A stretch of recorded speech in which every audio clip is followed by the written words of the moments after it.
Este podcast pertenece a la red Podcast SN.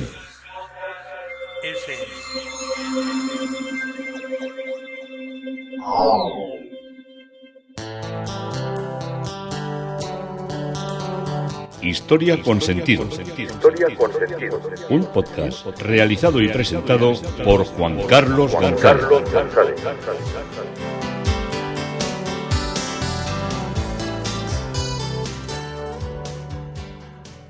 Un saludo a cuantos me escuchan a través de las redes sociales, de Twitter, de Facebook, de mi página web Historia con Sentido y de la red de Podcast SM. Yo soy Juan Carlos González y un día más encantado de poderos llevar una parte de la historia para que la podáis escuchar y la podáis vivir. Hoy el tema propuesto es en las catacumbas venecianas. Esto ya sé que suena raro, catacumbas en Venecia donde hay agua por todos los lados, pero acabaremos entendiéndolo todo. Una de las cosas que más me gusta a mí cuando contemplo las obras de arte o cuando contemplo más pintura es cuando pintan ovejas. Me encantan las ovejas como representación pictórica, muchas veces enlazada con el tema religioso del Cordero de Dios, otras veces con los pastores del nacimiento de Jesús. Y ya sabemos que en las ovejas que solían pintar, sobre todo Murillo y también Zurbarán, unas ovejas muy perfectas, muy cándidas de alguna manera. Pero a mí me gustan las ovejas que pintaban los antiguos pintores, sobre todo Giotto de Bondone, que pintaban unas ovejas, si os metéis en Wikipedia y les veis, oís algún cuadro, son unas ovejas que a mí, no sé por qué, todavía mi intelecto no me ha dado para argumentar la lógica, me recuerdan a ovejas así. Esas ovejas son muy estáticas, parecen un poco como de cómic, no son nada reales, pero no sé por qué me recuerdan a ovejas que podrían estar perfectamente en la portada de un disco de un grupo rock actual, porque son como muy atrevidas por otra parte. Y la historia de hoy la comienzo yendo a ver unas pinturas de Giotto que terminaron viendo unas catacumbas. Bueno, la mañana empezó, ya sabéis que muchas veces también el que guía la excursión, ya que estamos hablando de las ovejas, hace un poco de pastor, porque tiene que... los grupos heterogéneos, afortunadamente heterogéneos, de los que visitamos monumentos y vemos arte, pues somos muy variados. Hay gente que es pues muy obediente y hay gente pues que ha vivido con más independencia y a veces pues es menos obediente. Y generalmente cuando hay uno que sabe más, pues siempre tenemos que aceptarlo como pastor y ser a veces un poco ovejas, aunque a veces nos descarriemos. La mañana empezó con la crisis del chocolate en la estación del tren de Venecia. Íbamos a partir para ver la capilla Scrovegni en Padua y una de las ovejas pues se encaprichó con que era el momento para comprar chocolate, que el pastor le entendió que aquello era casi una abominación. Chocolate, ahora que vamos a ir a ver Scrovegni, es casi una frivolidad. Pero bueno, esto es la pequeña broma que os hago, porque el pastor también pronto se calmó, porque un ser airado, si es inteligente, dura poco en su contumacia. Y la oveja descarriada, la oveja que quería comprar chocolate, pues también se avino a que no era el momento. Así que tomamos el tren, un tren que va... Los trenes en Italia son muy buenos, son magníficos, son trenes modernos. Han hecho, no así las estaciones, porque muchas veces les toca dentro de las ciudades y la apariencia, así como aquí hemos hecho monumentales construcciones de estaciones, allá han mantenido pues muchas estaciones de la época de la posguerra, de los años 60, 70, 80, y es el Caorso de Venecia, que es una estación cómoda, pero no tiene ni alturas, ni a andenes por abajo, ni por arriba, no. Son unos andenes todos en superficie, vas buscando tu tren y lo encuentras. Todo ya está mecanizado, eso sí, ya tienes que ir a tu maquinita para sacar todo, porque prácticamente lo que es las taquillas de atención personal pues son para hacer consultas. Si vas ahí prácticamente dice, mire, coge ese dinero, vaya a la máquina y si no sabe ya saldrá alguno de los empleados y le indicará cómo se hacen las cosas. Pero bueno, son fáciles de hacer, tú sacas tu billete, dejas la vuelta abierta para poder coger un tren de vuelta y te vas tranquilamente, con mucha facilidad y con mucha tranquilidad, desde Venecia hasta Padua. Y allí pues puedes visitar la Capilla Scrovegni, pero la Capilla Scrovegni es para otro día. Como os voy a hablar de las catacumbas y como os líe mucho, pues nos va a pasar que no nos vamos a enterar de nada. Bueno, llenos de espíritu, pues impresionados de alguna manera, visitar la Capilla Scrovegni es como visitar una capilla sistina, incluso hasta puede llegar a ser más emotiva. Ya nos volvíamos hacia Venecia. Y nuestro guía y pastor, cuando salíamos de la estación, vimos que hay una iglesia enfrente, que es San Simeón Piccolo, que está justo enfrente de la puerta de la estación de ferrovía de Santa Lucía de Venecia, y vio que nosotros no nos dábamos cuenta de lo que iba a pasar, indudablemente, porque también muchas veces tenemos que vivir sorpresas. Entonces vio que la puerta de esa iglesia estaba abierta. Y dijo, uy, qué bien, ya lo tenía en mente, pero veo que está la puerta de San Simeón Piccolo abierta y vamos a ver una cosa bien interesante. Bueno, San Simeón Piccolo, cuando lo vemos por fuera, es una iglesia que nos recuerda en parte al Panteón Romano y en parte también por ciertas influencias de Palladio nos recuerda, a mí al menos me recuerda mucho a la iglesia de St. Martin in the Fields en Londres. Lo que pasa es que esta solo tiene cúpula, no tiene como St. Martin in the Fields torres para las campanas a los dos lados. St. Martin in the Fields merece un podcast, no por el arte interior que tiene, porque es una iglesia bastante dentro de una gran austeridad, y no tiene ni retablos ni tiene nada, pero todo lo que es la historia alrededor de St. Martin in the Fields, como os digo, bien nos vale un podcast que lo haré más adelante. Entonces vimos la iglesia y bueno, cuando ves una iglesia veneciana, pues lo que te haces idea es que va a ser una iglesia cargada de arte, porque claro, como estos han vivido los momentos del Cinquecento, del Seicento y del Settecento tan cargados de arte, pues te imaginas que vas a ver una iglesia cargada de obras de arte. Y yo la verdad que tampoco había leído mucho de San Simeón del Piccolo que me marcara o que me indicara que iba a una iglesia cargada de arte. Entonces me quedé así un poco sorprendido, pero bueno, viniendo de nuestro guía en aquella ocasión, yo me fiaba plena y ciegamente desde una integridad y devoción plena hacia él, y entonces dije yo, pues seguro que se nos dice que hay algo interesante, pues hay algo interesante. Había leído de esta iglesia un libro que hay de Ruskin, que es un viajero y un conocedor del arte veneciano, pero también que es muy subjetivo por el momento y época en la que le había tocado vivir, y no hablaba muy bien de esta iglesia. Pero bueno, a mí todas las cosas que dice Ruskin tampoco me convencen, porque hay veces que a mí me ha dicho que es una iglesia muy fea, y no es una iglesia tan fea. Para mi gusto es una iglesia hasta bonita, porque intento apreciar todo lo que es arte distinto al mío, asimilarlo, vivirlo y contarlo. Bueno, nos dirigimos hacia la iglesia. ¿Dónde estamos? Estamos en el Sestiere de Santa Croce y, como os he dicho, estábamos frente a la estación de tren de Santa Lucia.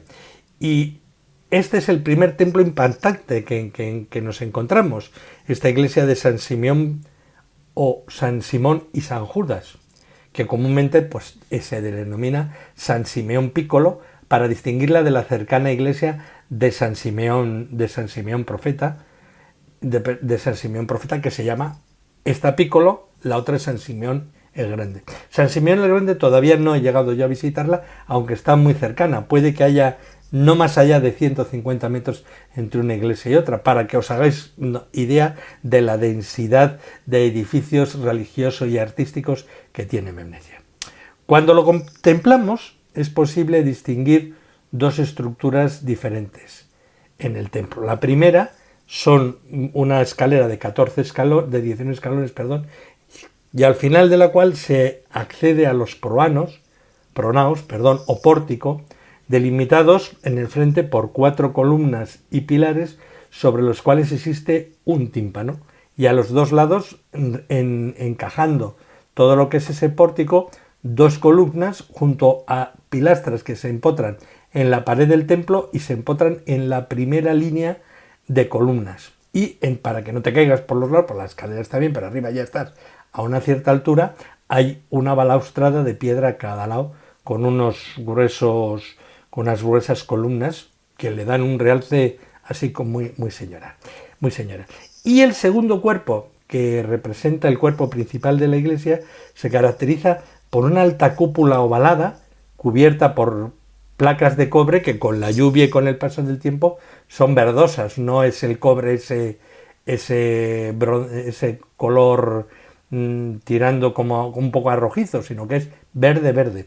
Y sobre la cima hay un templete y hay una talla que es como si fuera una especie, no recuerda porque lleva una banderola, la talla es una talla del Redentor, de Cristo resucitado, con la bandera de la cruz de la resurrección, y nos recuerda un poco, hay que saltar también las cosas, como si fuera el giraldillo que está en lo alto en el alto de la Giralda de Sevilla. Bien, partimos de un edificio erigido aproximadamente entre los siglos X y XI, mientras que la fecha de la consagración es sin duda el 21 de junio de 1271. La iglesia, tal como la contemplamos, fue terminada ya mucho más tarde, en 1738, por Giovanni Antonio Scalfarotto, que vivió entre 1700 y 1764 y que fue un gran arquitecto del Settecento veneciano. Había una terna de grandes arquitectos que eran Giorgio Massari, que vivió entre 1687 y 1766, y Andrea Tiragli, que vivió entre 1657 y 1733.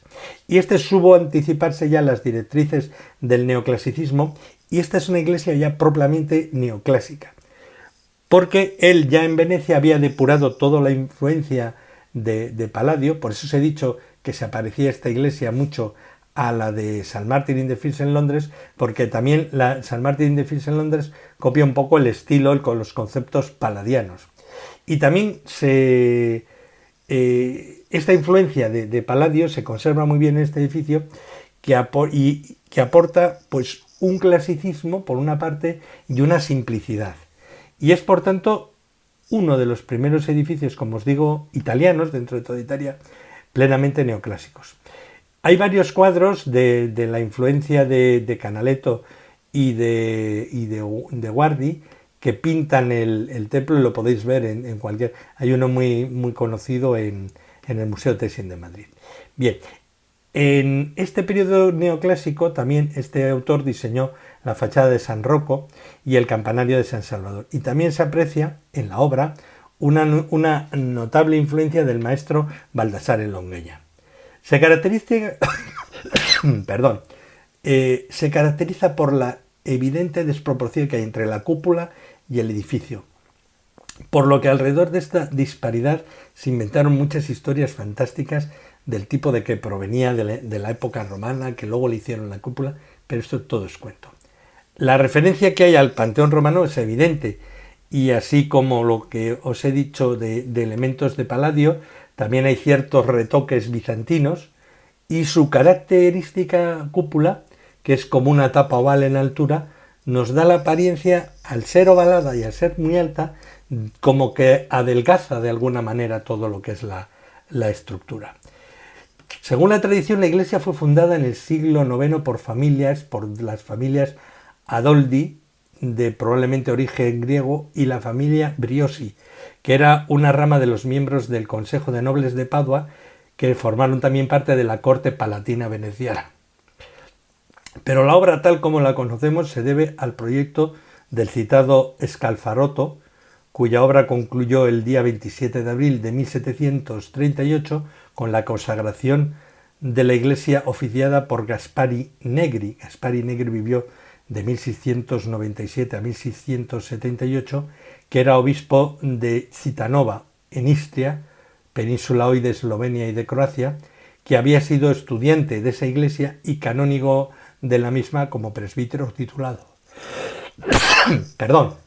Hacia 1807 la iglesia era una colegiata y por tanto allí existió un capítulo compuesto por al menos 2 sacerdotes titulados que ayudaban al párroco en la gestión parroquial, pero al final el cabildo se disolvió quedando solamente un párroco. El templo en jurisdicción dependía de la iglesia, de la gran iglesia de esa zona norte, que era San Pietro di Castello. Y fue durante un tiempo una iglesia insigne, incluso Simeón el Grande pasó a ser una circunscripción suya, pero en 1810 la situación se invirtió, es cuando está Napoleón por allí, y San Simeón Piccolo pasó a ser una dependencia del Grande. Cerrado durante años al culto, en el año 2006 se les confió la actividad cultural a la Fraternidad Sacerdotal de San Pedro, que son una excisión de la Fraternidad de San Pío X de Monseñor Marcel Lefebvre, partidarios desde su conservadurismo extremo, estos de la Fraternidad Sacerdotal San Pedro, no los lefebvreanos, de un cierto entendimiento con Roma. Ya sabéis que Lefebvre fue haciendo más obispos, aunque se lo prohibió Roma, y su línea se extendió por una parte. Pues estos, aunque tienen algún obispo que le ordenó Lefebvre, no han vuelto a ordenar más obispos, entonces más o menos es una cosa que Roma cree tener controlada, pero ahí no me voy a meter.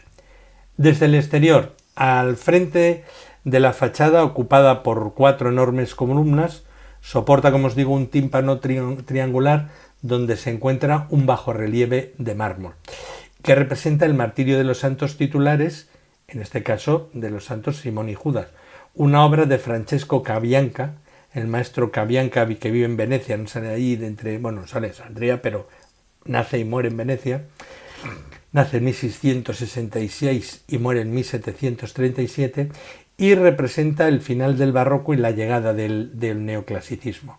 El bajorrelieve puede fecharse alrededor de 1710, donde lo encontramos activo en Venecia, realizando el altar de las reliquias de Santa María Gloriosa de Frari, con unos excepcionales bajorrelieves de la deposición y del entero de Cristo. Santa María Gloriosa de Frari es para hacer muchos podcasts, pero los haremos si tenemos salud y tenemos ganas.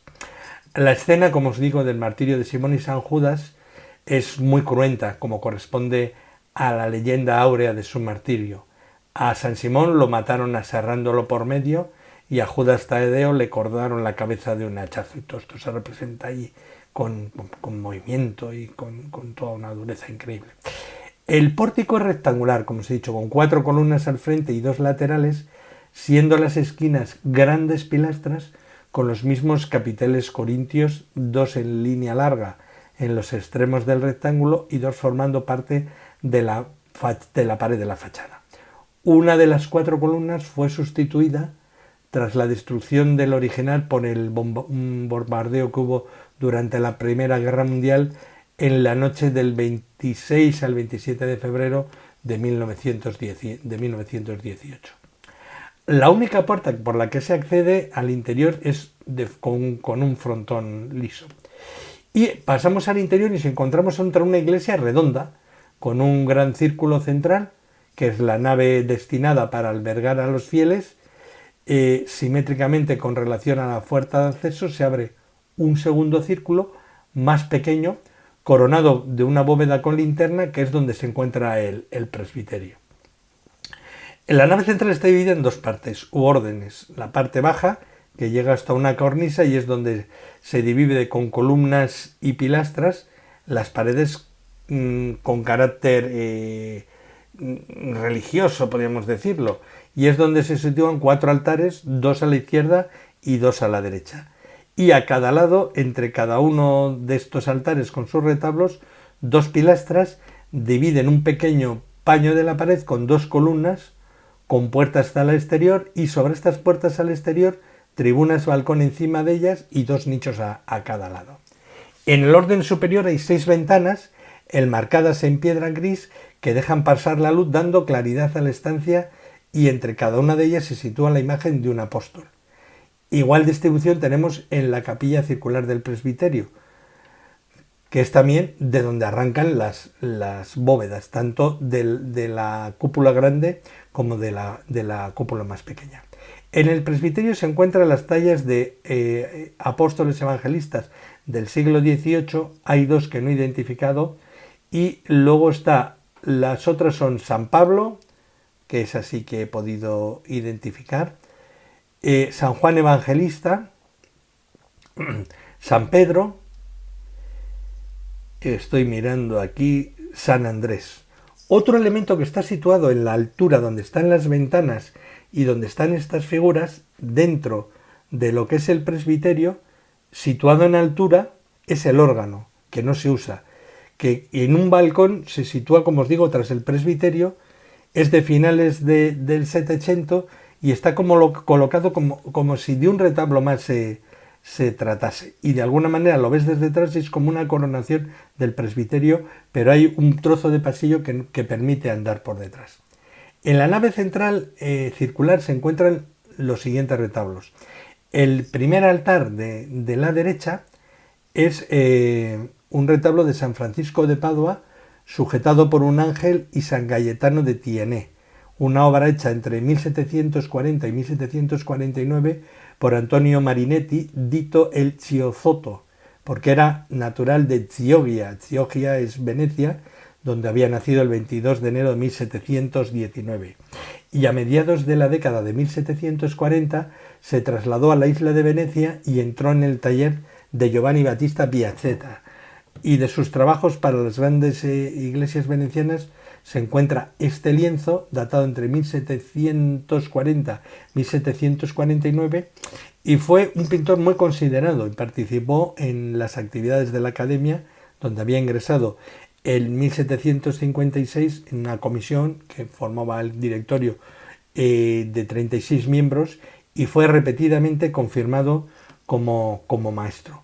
Formó parte del grupo de pintores seguidores de Giovanni Battista Piazzetta, conocido como Piazzetta, y se dedicó casi exclusivamente a lo sagrado y devocional, llegando a conquistar un mercado bastante grande y un espacio, si no de excelencia, sí desde cierto prestigio dentro de la sociedad artística de su momento. Su línea pictórica era bastante conservadora, ya que su estilo permaneció singularmente idéntico en toda lo que fue su producción, con una imitación muy radical a Piazzetta. La imitación, sin embargo, se mantiene en un punto de la producción piazzetta, simplificado y amortiguando los cambios que Piazzetta iba introduciendo, pues este se mantenía igual.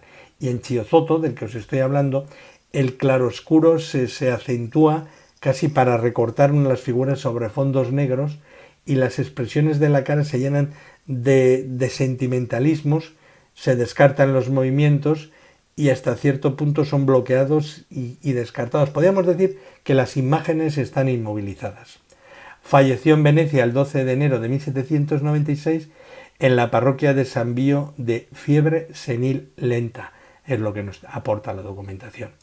En este caso, la pala o altar está compuesta por 2 columnas que sostienen un frontón triangular sencillo que se integra en su paso con la cornisa que rodea el círculo que es la nave central, y los 2 santos contemplan al cielo, que es hacia donde parecen dirigirse.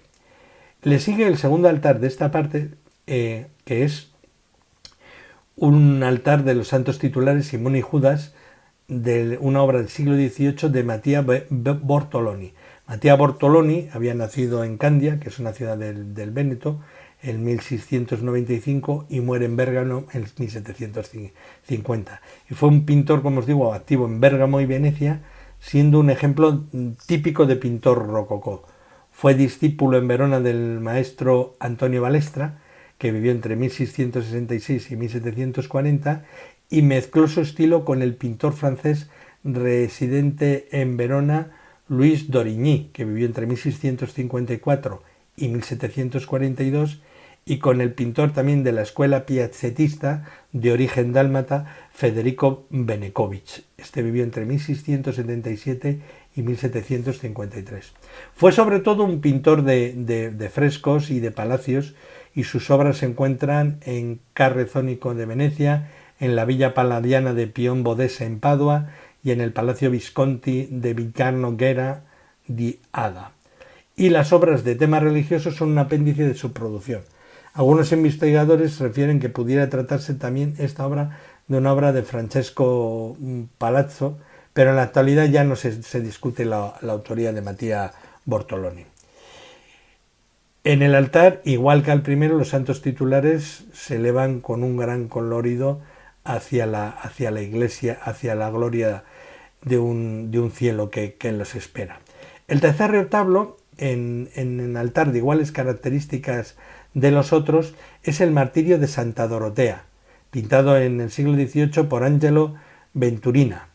Angelo Venturini, o Venturina, fue un delicado estuquista del rococó veneciano, activo en algunas iglesias venecianas alrededor de 1750. Y el cuadro nos sitúa en el camino del martirio por decapitación de Dorotea, y su encuentro con Teófilo, quien le dijo irónicamente: «Esposa de Cristo, mándame unas manzanas y rosas del jardín de tu esposo». Dorotea lo aceptó, y antes de la decapitación, mientras rezaba, apareció un niño que le trajo 3 rosas y 3 manzanas, a pesar de que estaba en el crudo invierno. Y ella pidió que se las llevara a Teófilo, que visto el prodigio se convirtió al cristianismo. Y es la patrona de los floristas y patrona también de las monjas doroteas, también conocidas como hermanas maestras de Santa Dorotea, hijas de los Sagrados Corazones, y de devoción muy extendida en Italia. Completa la nave central un cuarto retablo, igual que los anteriores, con el lienzo de la Sagrada Familia de Tommaso Bugoni. Tommaso Cassiano Bugoni, también conocido como Tommaso di Casa Bugoni o Tommaso Bugoni, vivió entre 1690 y 1767 y estuvo activo en Venecia en el siglo XVIII, con obras en San Simeón del Piccolo, en San Teodoro, en Santo Sepulcro, en María Mater Domino, en San Antonio y en Santa Eufema de la Giudecca. La Giudecca es una de mis grandes... Soy un gran ignorante de esa zona porque no he visto ni una sola iglesia de Giudecca. Y mira que le tengo ganas, pero claro, no puedo llegar a todo. Disculparme el salto que os he hecho a la Giudecca. Entre el altar de los santos Simeón y Judas y el de San Francisco de Padua y Cayetano de Thiene se situó un bellísimo crucifijo, una de las obras más excepcionales del templo. Es un crucifijo del siglo XV, restaurado en el 2012, y es un ejemplo bastante raro de la decoración eclesiástica veneciana, resaltando por la profunda calidad formal muy sacada en valor tras la restauración.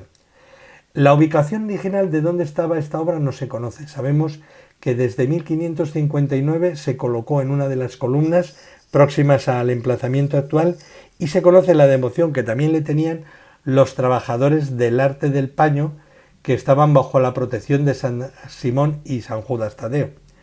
Y el cuerpo es apoyado por brazos abiertos y oblicuos, estirados, con músculos finos y contraídos, sin doblarse ni hundirse, y los músculos del tórax y del abdomen aparecen muy bien definidos, lo que subraya su apariencia realista. Las piernas musculosas se unen superponiendo el pie derecho al izquierdo, y el paño de pureza es una sola pieza de tela anudada a la izquierda con una larga cortina colgante caracterizada por un pico más rígido y angular con tallado más profundo. Y en el peinado del cabello largo, con las hebras en precisión casi caligráfica, en ondas paralelas, que le acompaña en una barba corta y en el rizo espiral típico que divide en dos bandas de rizos, lo que nos lleva indudablemente a las obras góticas. La fuerza expresiva culmina en la cara, estirada, delgada, mostrando los ojos cerrados por el dolor contenido, la boca entreabierta por la agonía, y aquí notamos un elemento naturalista, y también hay un abandono total de la cabeza cayendo por completo y apenas inclinada hacia el lado derecho, en contrapunto al desplome del cuerpo, que es hacia el lado izquierdo. Simétrica en relación con el crucifijo, en mármol de Carrara, un bellísimo boceto de la Piedad del siglo XVIII, obra de Bartolomé Scalfarotto, de bellísima factura, con un Cristo totalmente desplomado sobre las rodillas de la Madre, y por el tamaño se entiende que fue un boceto, pero de extraordinaria ejecución. En la parte delantera tenemos el presbiterio con su altar mayor, situado en la nave menor, y se ilumina mediante 7 ventanales de la bóveda, de su bóveda, porque hay 2 bóvedas, la grande y detrás una bóveda más pequeña, para que entre luz por sus ventanales a la parte del presbiterio. Es acompañado con 2 ábsides por un coro de madera de nogal liso que no tiene más historia. El altar mayor data del siglo XVIII, realizado en piedra de Istria con taracea marmórea en verde antiguo, y se sitúa entre 2 tallas de mármol de Carrara de los santos titulares Simón y Judas. Sobre el altar se presenta un bello tabernáculo colonado por una cúpula rebajada con pinturas en fondo dorado de María en el sepulcro, de Francesco Maggiotto, y de la Magdalena también de Francesco Magniotto. Francisco Fideli era el verdadero nombre, más conocido por Francesco Maggiotto. Vivió y murió en Venecia entre 1738 y 1885. Era hijo de Domenico Fideli, que vivió entre 1713 y 1794, que era conocido como Maggiotto, de ahí el seudónimo de su hijo, y fue maestro de la Academia de Bellas Artes de Venecia, inspirador de todo lo que fue el barroco veneciano. En la sacristía se encuentra una elegante escultura en mármol, que es un crucifijo del siglo XVIII de Giovanni Marchiori, y en la antigua antesacristía, sobre el lavabo, se sitúa un pequeño pero precioso relieve que representa la Pristina Probatica, también de Giovanni Marchiori.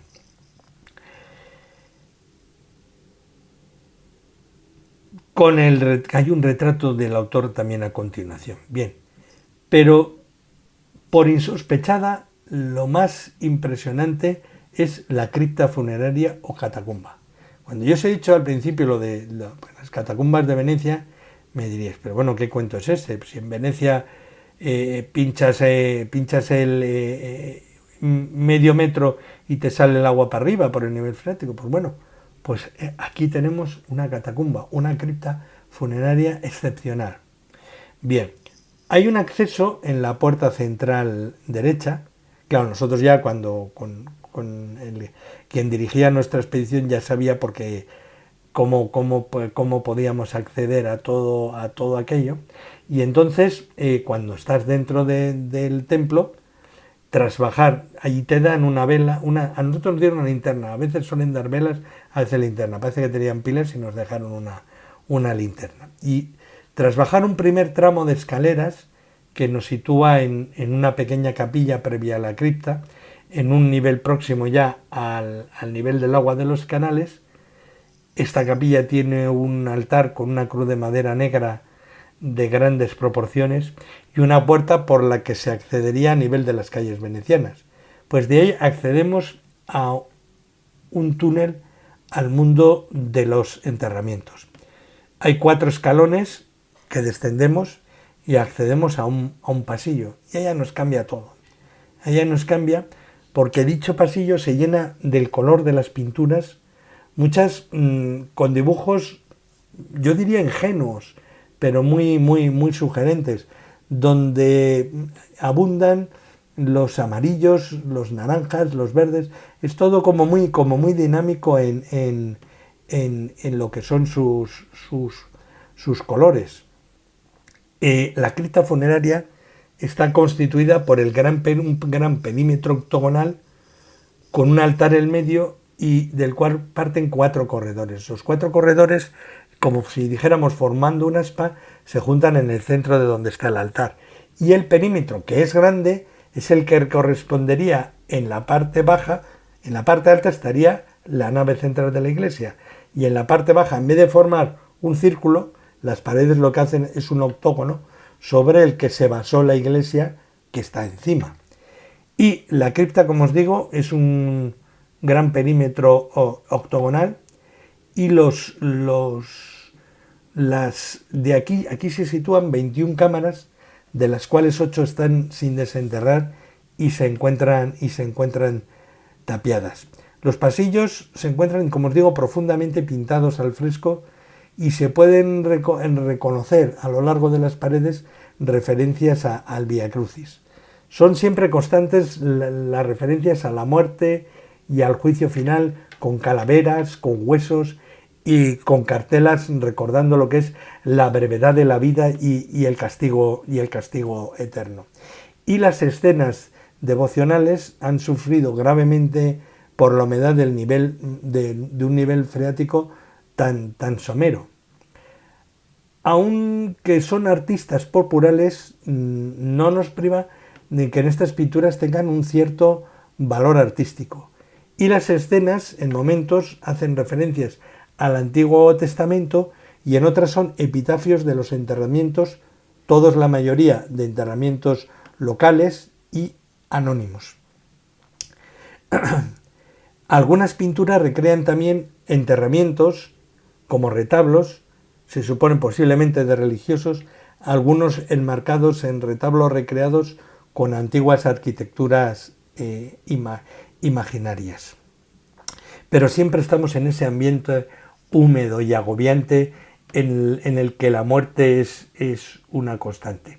La bóveda y los techos tienen una cuidada elaboración, sobre todo ciertos motivos eclesiales que denotarían una mano de un pintor culto, pero de una escuela no veneciana, porque es como muy popular.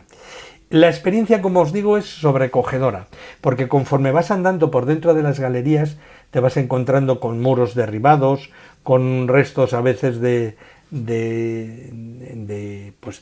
cajas de muertos. Y ya os digo, no es apta ni para claustrofóbicos ni para temerosos. No está iluminada, y los susurros de los visitantes se mezclan con los ecos que nos imaginamos de los difuntos. Es excepcional. Hay que tener ánimo y te tienen que gustar estas cosas. Es mistérica, te da un poco... sabes que no te va a pasar nada desde lo que es tu conocimiento de la realidad humana, ¿no? Pero siempre te da un poco como miras como por encima del hombro a ver si alguna sombra te atrapa, te pone su mano sobre ti. Es una experiencia, como digo, bellísima y extraña de conseguir en una Venecia siempre deslumbrante. Allí están buenas historias desconocidas de muchos venecianos que nos invitan de alguna manera a convivir, a compartir los vestigios más silenciados de San Simeón Pípculo. Como os digo, es la única catacumba veneciana visitable. Si podéis visitarla, armaros también de un poquito de valor. Si alguno tiene miedo, que no vaya solo. Y es un momento donde te das cuenta de que todo lo que se estaba construyendo arriba en la belleza y en la plenitud artística, pues era una cosa que ha perdurado durante muchos siglos, pero los personajes que la hicieron y los que vivían, cómo iban construyendo todos estos templos, eran caducos, como nosotros somos caducos. Nosotros visitamos muchas cosas, pero algún momento también nuestra experiencia de conocimiento se acabará, como se acabará nuestra vida. Pero bueno, esto también nos sirve un poco como de recuerdo de que somos caducos, de que tenemos que amar la vida y que tenemos que amar el chocolate y no amar guerras por el chocolate, como hemos visto al principio. Volvemos al bullicio de los canales y al alejarnos la corona de la cúpula nos despide y vela por el silencio que hay tan oculto en la cripta. El que nos despide es la talla del Redentor en el alto de toda la iglesia del escultor Fanoli y nos indica con el dedo el cielo de Venecia, azul y brillante muchos días. Esto es Historia con Sentido, hoy en las catacumbas de Venecia, y un día más encantado de haberoslo podido contar, Juan Carlos González.